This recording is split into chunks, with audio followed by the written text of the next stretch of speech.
Hi, മിന്നൂസാണ് കേട്ടോ.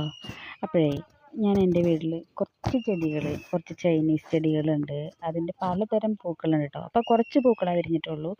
അതിൽ പല കളറും ഇനിയും വിരിയാനുണ്ട്. അതുപോലെ ജമന്തി ഉണ്ട്, വെള്ളയും ചുവപ്പുണ്ട്.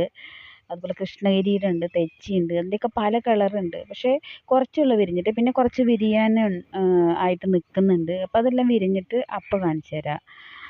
ഇപ്പം ഞാൻ വിരിഞ്ഞ് നിൽക്കുന്നത് കാണിച്ചു തരാം കേട്ടോ. ഇത് ചൈനീസ് ചെടിയുടെ ഒരു കളറ്. ഇതൊരു കളറാണ്. ഇതൊരു കളറാണ്. ഇതൊരു കളറാണ്. ഇതൊരു കളറാണ്. പിന്നെ ഇത് കൃഷ്ണഗിരിയുടെ കേട്ടോ. നിറച്ച് ഓണമായി കഴിഞ്ഞാൽ ഞങ്ങളെ മുറ്റത്ത് എന്ത് ഭംഗിയാണ് കാണാനെന്നറിയാം കൃഷ്ണഗിരിയുടെ. പിന്നെ ഈ തെച്ചിയുടെ പല കളറുണ്ട് കേട്ടോ. വെള്ള, ചന്ദന കളറ്, മഞ്ഞ, പിന്നെ ചുവപ്പ്, അങ്ങനെ പല കളറും ഉണ്ടേ. പിന്നെ ഇത് ജമന്തിയാണ് കേട്ടോ. ഇതിൻ്റെ വെള്ള മുട്ടിട്ട് നിൽക്കുന്നേ ഉള്ളൂ, വിരിഞ്ഞിട്ടില്ല. ഇത് വെള്ള.